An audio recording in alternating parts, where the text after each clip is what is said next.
And we are live. Hello. Lunch break. Joshua, how are you Lunch doing? break. Lunch break. Hey Jens, good to be back. And yeah, a little later than we usually do this on a Friday, but that's what happens when you have to combine your live sessions with consulting gigs and work and client relationships and things like that. But anyway, we're here. We made a plan, and maybe just a bit later than usual, but good to be back with you. Yes. And yeah, I get that quite a lot in the last couple of weeks that people are saying, but what are you doing else than just doing podcasts and live shows and stuff? It's like, yeah, there's still some other stuff around that. Yeah, Though that yeah. we do a It's lot. quite.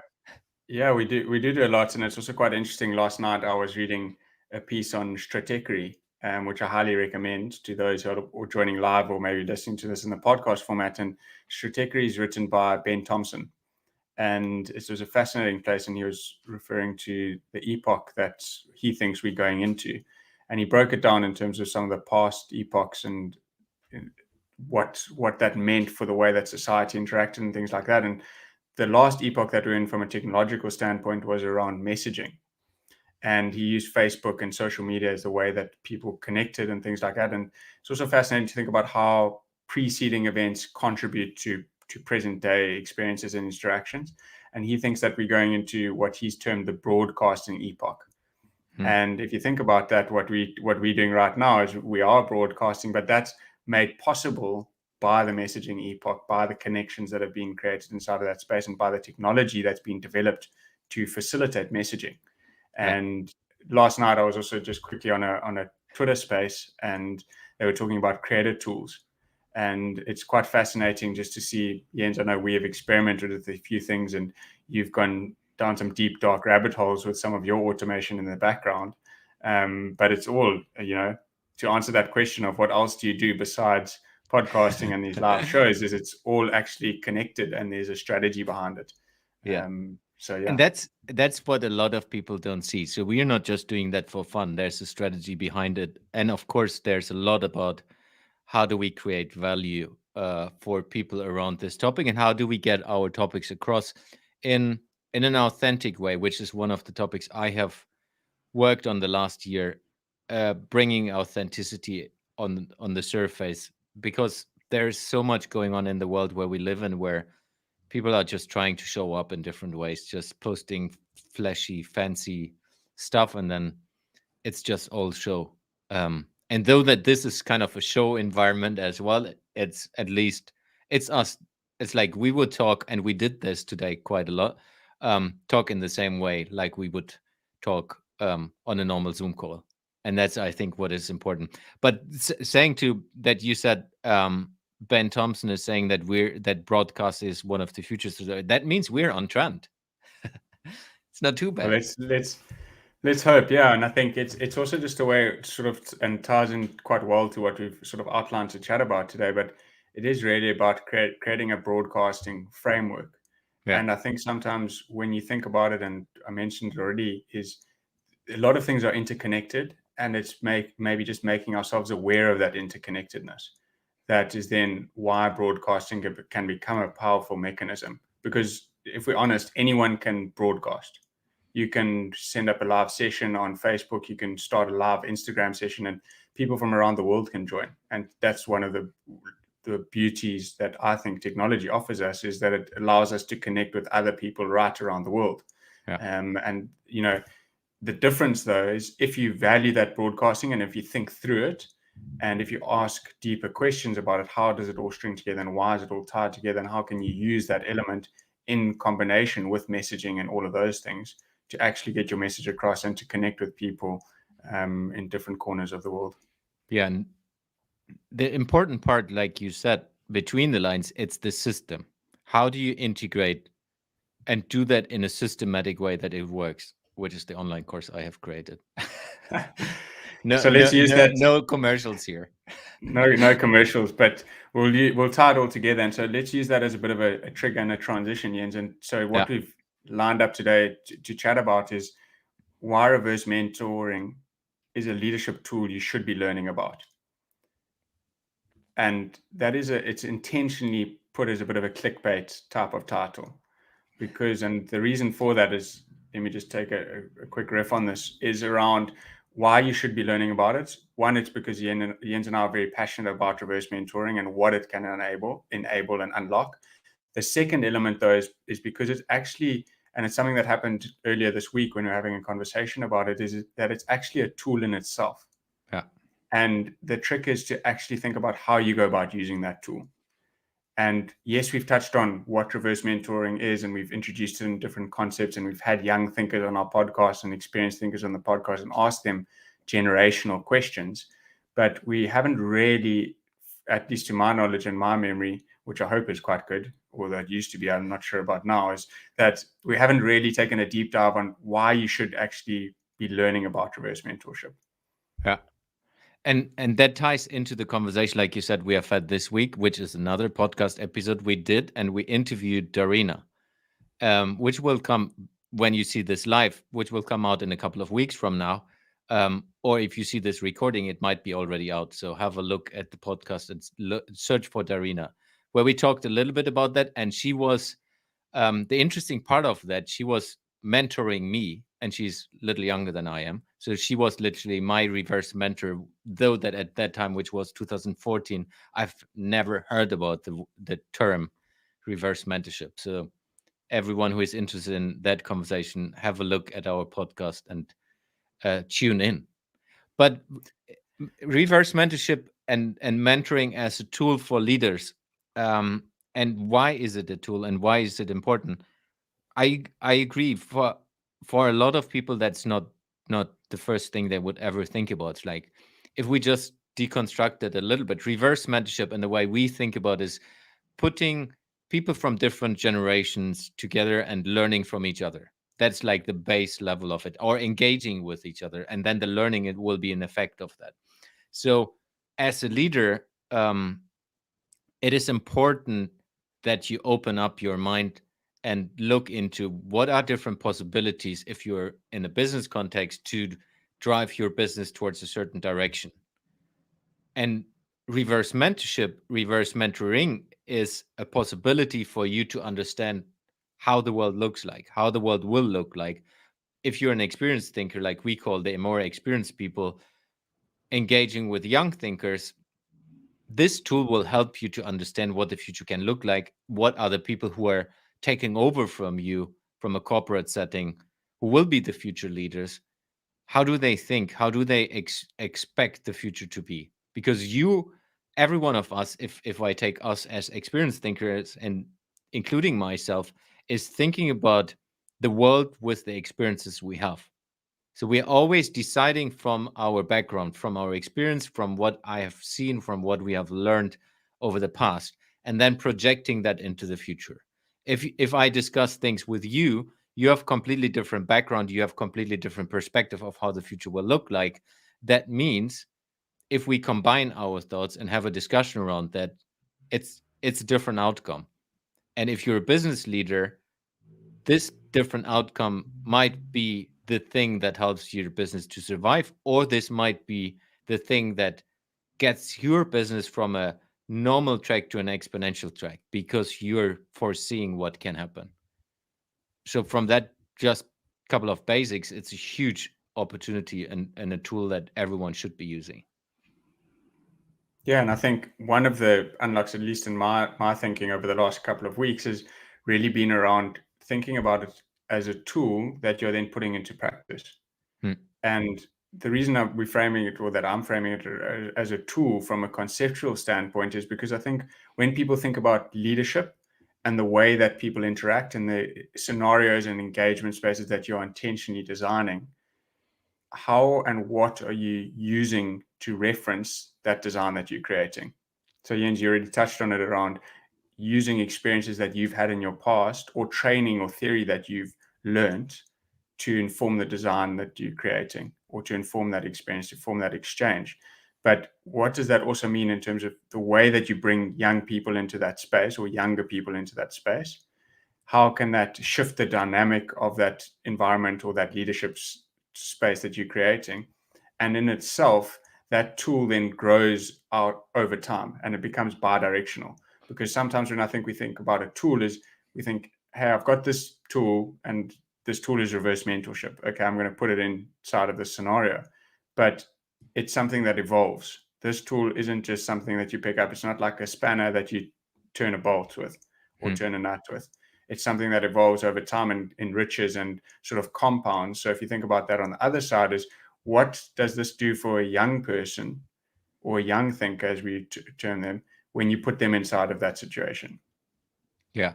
And then if you think business orientation now is, how are you creating these generational learning spaces which can then create a better dynamic and a better system for the business to move forward?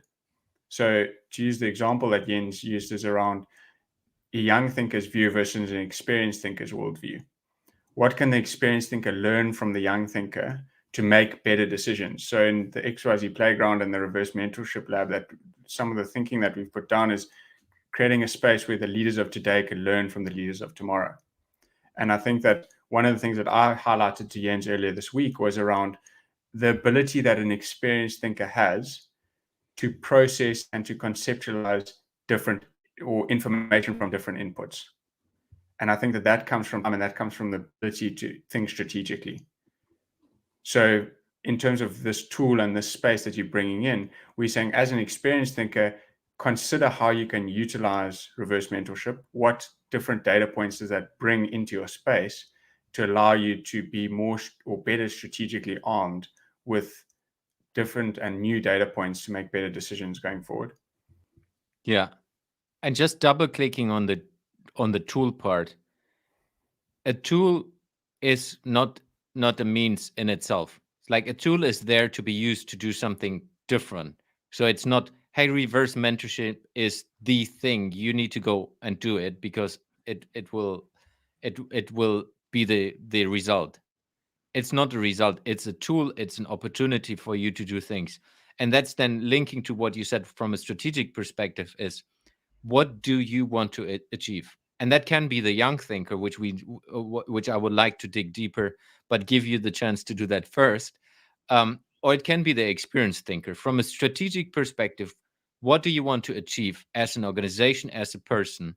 And then looking into how can the tool reverse mentoring help you to achieve that? Is reverse mentoring the right tool to do that?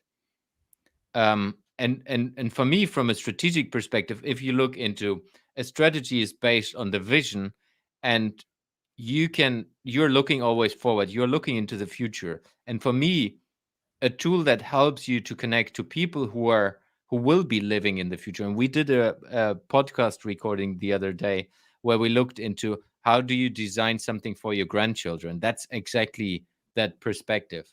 So you might not have your grandchildren around, at least I don't have. um, but having that from a mindset perspective, if I'm engaging with people who are, let's say, young thinkers right now, 18, 20, 25, they might have a closer perspective into the future than I have from their experience, because they're grown up in different ways. They experience the world in different ways. So, how can you utilize the tool of reverse mentorship, reverse mentoring, to get what you want to achieve, to support you what you want to achieve? But let's get a little bit into what is in it for the different parties. Do you want to take a step on the Yeah, young thinkers? I'll take that, and I'll sort of use what you put down there, Jens, around and frame it around it being sort of a journey Hmm. that you're on. And yes, being clear around the objective or the task that you hoping this tool of reverse mentorship can help you achieve or can help you unlock, but also to allow it time to develop. And the reason I'll say that and why I feel quite strongly about that is because sometimes when I think people think about leadership and the way that people interact, is that they want things to happen right here and right now. And you need to allow people space to grow into their shoes. And what I mean by that is young thinkers, if you put young thinkers into situations where they've never been before, you need to give them time to figure things out. And that's one of the most difficult things about leadership. And I've had both of those experiences. situations where I've been given the chance as a young thinker, where I've been, mentored or under a leader that's more experienced than me, that's given me the space to work things out. And on the other side, I've also been in situations where I haven't maybe made decisions as quickly as I should have, and there's been a more controlling leader by me, which means that my development, while I still grew inside of that space, I didn't necessarily grow as fast. And I Mm. think from an experience standpoint is to think, when you think about reverse mentorship, is it needs time to develop, it needs time to evolve. Sure, you need to have checks and balances in place to make sure that, this tool is progressing and there is some forward movement, or there's some learning that is happening. But don't expect it to happen and the changes to occur overnight or at the click of a light switch type of thing. You do need some time to allow people to develop and to grow into it. The other element is around saying, okay, well, what is this and why should young thinkers be learning more about reverse mentorship? And where I sort of came to a conclusion around this, or some form of finality, at least at this stage, is around the ability that young thinkers have to process information. And that's the one thing. The other is around the ability that you have as an individual, as a young thinker, to put yourself into situations to learn. And now, if you think about reverse mentorship, and many young thinkers, myself included, may have done this in different ways, but weren't doing it consciously. We're almost doing it subconsciously because we had a growth mindset, or because we had a desire to learn more, or we were ambitious and driven around certain things. And so we consciously put ourselves in situations where maybe we shouldn't have been sitting at that boardroom table. And I think I've told the story before in sort of a different podcast, is where I was in some boardrooms and they were, what is Josh doing in this boardroom? And that left an impression on me, but it also showed me that, hey, I was doing something right here. I didn't feel comfortable sitting inside that boardroom, but because I was there, it gave me that opportunity to learn. So Mm. that's why I think young thinkers should think about it. And then the other side of things is saying, okay, well, what is this mechanism that young thinkers have? So now, if we know that experienced thinkers would like to acquire this additional data point, would like to acquire this different viewpoint, that's then creating a door for young thinkers to step into. And if you intentionally step into that, you can then provide value and provide input for the experienced thinker. But on the converse, you're also going to be learning a huge amount. And that then starts to think about this, or starts to link to this bi-directional notion of reverse mentorship that we've chatted about before, Jens. Yeah. I would like to dive deeper into leadership now. So we're saying it's a tool that is a leadership tool. So reverse mentoring is not just let's say self-development tool, a tool where someone is mentoring someone else and both are learning, like a learning tool. It's also a leadership tool. And one of the frameworks I use when coaching people or coaching organizations was I'm dividing leadership in three areas. Leadership always starts with leading yourself. Then we go into how do you lead others, and then the third part is how do you lead thoughts. How are you establishing yourself as a thought leader? How do you lead through being a thought leader? And if we now combine this with the reverse mentorship perspective, where we say what is in it for me to think about reverse mentorship in developing myself, in leading myself.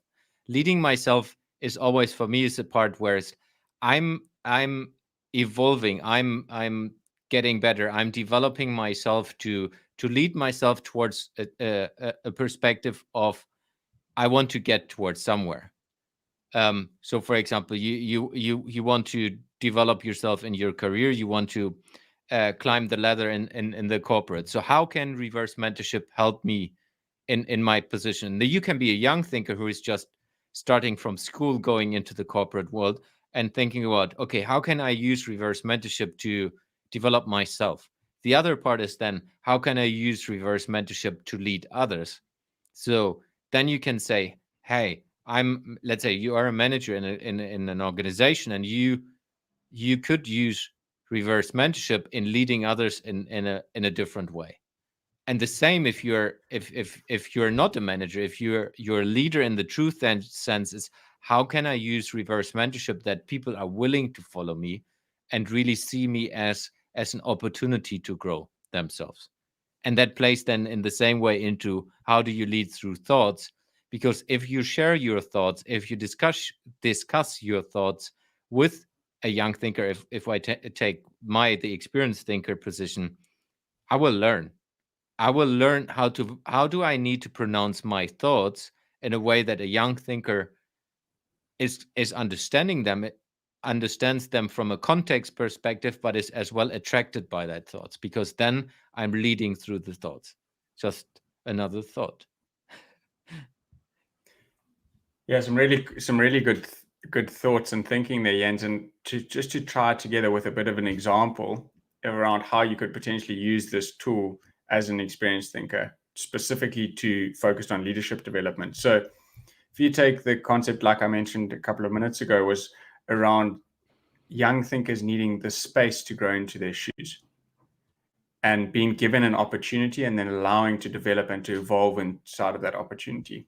So if you take a case where you think you've identified a potential successor for a new leadership role inside a young thinker, now they need to develop, they need to learn certain skills, they need to also evolve as a person to be able to fulfill those shoes that you think that they can develop into. Now, if you're an experienced thinker and you're a manager in this situation, how could you potentially engage and use the tool of reverse mentorship to bring this young thinker into the ecosystem without giving them that direct role right up front? So it's almost like saying you're bringing them in. This is a tool now that is helping you. You're also helping them by showcasing some of the thinking, by exposing them to the ways of working, the levels of decision making, the scenarios that they need to deal with, the processes that they need to think through and think about in order to help them grow in their leadership capacity to one day fulfill that role. And there are different ways and methods and models that people have used to do this. But why I think reverse mentorship is this tool is because you're helping by directly creating another input for your leadership skills in terms of providing a young thinker's input. But at the same time, you're also developing this young thinker and this person to, at a later stage, fulfill the role that you think at this point in time they are well suited for. Yeah. And in reverse, the person who will be doing that will learn at the same time, will get perspectives, will understand things in a completely different way than ever before. So it's like we always say, it's bi-directional, a huge opportunity. So for me, what is, because I want to nail that from a why perspective today. At least that's my ambition. um, so it's really think about what is in it for me, because a lot of people still are all about what is my benefit of thinking about it. Then the other part is what is in it for us, which is like the two people who are engaging. And then if you work in an organization or a corporation, which most of the people do, what is in it for the business? And that's already giving you so much why power of reverse mentorship and the opportunity of engaging within different generations, that's why it should be a leadership tool which everyone is learning, just these three topics alone. So if you think, let's try and distill the why here, but so building off some of the points that you put down, but maybe trying to zone in and simplify it around one specific why. As Yeah. if, because reverse mentorship is this big concept and it's going to be different inside every situation. And Jens and I came out of a workshop this morning where we made reference to that, is that we said we're working with a bunch of models inside of the space, but how you go about applying them and what you action through them will always be unique and different based on the situation that you have at hand. So if we take that same notion and we now try and zoom in on the why, and we say, why is it valuable to support businesses to future fit their needs? And the thinking is really from a deeper level perspective, is saying you've got different generations inside of the workplace now at the moment. You've got the ability to connect those different generations. What is the mechanism? What is the tool? And then why is that important? Well, from a simple standpoint, it's going to help you navigate the future better, because you are looking at things from a more diverse standpoint, you're looking at things from a generational standpoint, and that means that you're using different levels of experience to help you make those decisions. Yeah. I love that navigate the future.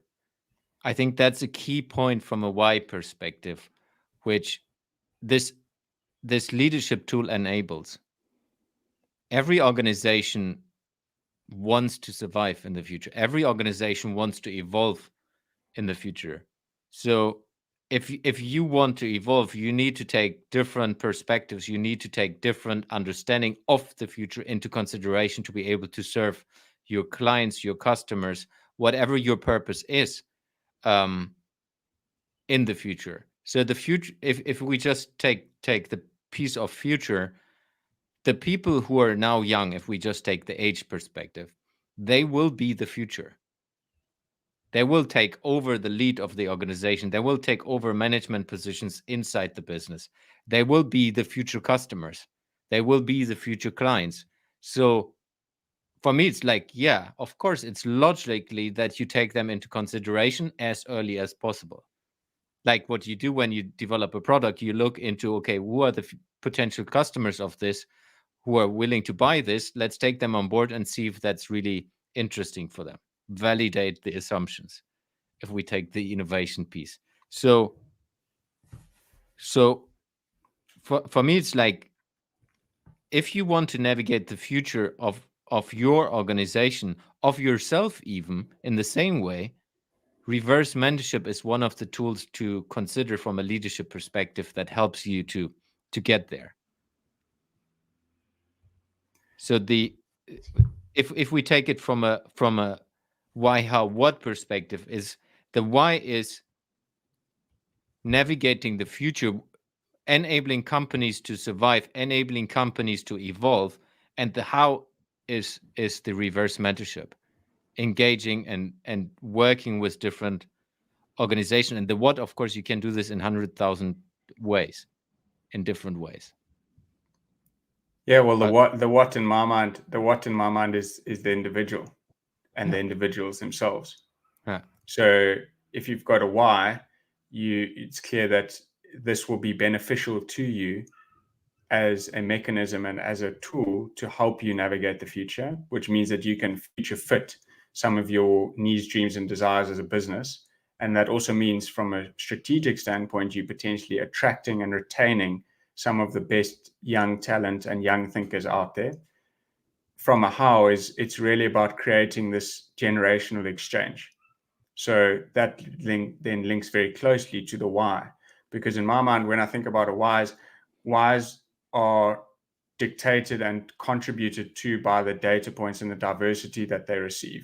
So if you've got different generations inside of this how space, which are interacting and collaborating, you've got experienced thinkers sharing their knowledge, sharing their thinking with young thinkers.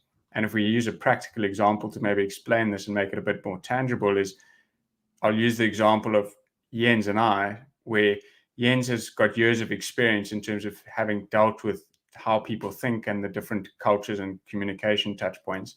I've got some very sort of maybe immature standpoint views of how people communicate, how they should be communicating. He can come in and say, yes, Josh, that is how it should be happening, but this is the how in reality. And this is why the how is like in that in reality. And that level of awareness with the additional energy and maybe enthusiasm from a young thinker's standpoint can then be moderated and molded inside of this how space to contribute to the why. And then again, why I think the what is people is because you as an individual have the power inside of this reverse mental relationship. You can decide how much you want to step into it and what you want to take away from it. And it's at the end of the day, like I always say, is you've got a choice. And yes, that may be interpreted in a multitude of different ways, but why I really feel that way is you've always got a small choice in terms of how you go about doing things. hmm. You can decide to show up, you can decide to do things slightly differently, you can decide to send that email or not to send that email. And those are all individual choices that you as the individual have. It's very deep today. So let's put And ourselves on the let's it, drag us out of the rabbit hole quickly, and just say what is the one thing that we are excited about ourselves in our personal capacity about why reverse mentorship is a leadership tool that you should be aware of. yeah, it's always good to put ourselves on the spot. One thing which was quite interesting, doing the interview with someone who was my reverse mentor, without knowing it at that time. What was quite funny to, or interesting, not funny, interesting to hear what when she was giving an example. I even didn't remember that example, like zero. But how impactful this example was for her was the interesting part for me, or at least that she's still remembering it. So that means the the reverse mentorship as a leadership perspective, it don't need to be perfect the whole time, because the example was a rather negative example, and I think that's important that we share this as well. That's like, hey, in this situation I was giving a direction, I was pushing into a specific direction as the manager, as the leader, and and she was pushing back. She was saying like, hey, no, no, no, this is not what is supposed to be, this is not me. um and I think that's what can happen if you are in a good relationship, and if you're in an honest and open conversation. So that's one of the reasons why I think it's an amazing leadership tool, and a tool I'm using like literally with you day to day, though that we are not officially saying like now we are in a reverse mentorship relation, but it's literally we do this just by engaging with each other, learning from each other, and that's for me the beauty of it. Yeah, and I'll just add on to that. So I think from a young thinker's perspective, I think that why this tool is valuable and why it's something that you should be learning about is firstly because you can then intentionally put yourself into those situations. And I believe that more and more opportunities like this are going to develop, where organizations are going to be asking questions around how do I future fit the business? And that becomes then a huge opportunity for young thinkers to step into those shoes. And this tool provides that space for young thinkers to do that, but it also provides the mechanism for the experienced thinkers to develop and to provide a platform for young thinkers inside of their business to help them future orientate and drive the business into the future going forward. Yeah. So, young thinker and experienced thinkers, think about if reverse mentorship is a tool you would like to explore as well. If you're interested in joining us for one of the live shows, normally at 11 Central European time, or sometimes at 12:30, which is lunch break, or being interviewed on our podcast and a recording style, we would be happy to engage with you. We would be happy to get as well, wherever you see or listen to this, get your feedback, get your comments, because we're always learning on the go. And learning and engaging for us is one of the key parts in creating the future fit and navigating the future. Joshua, was great today. I liked it very much, and we Yeah, we, we little didn't, of a for those who are listening or watching this, we didn't prepare like that. We go into the why. We literally just did that prototyping style, which was awesome. I liked it. I have yeah. documented it as well, so we need to formulate that. Yeah, we got to formulate it. But Jens, thanks so much for your time again on a Friday. Good to know that you can still make your afternoon commitments and shoot off to the farmers market in a couple of minutes time. So Yes, awesome, and awesome to be with you again, and have a cool weekend. yes, everyone as well, and see you next Friday again.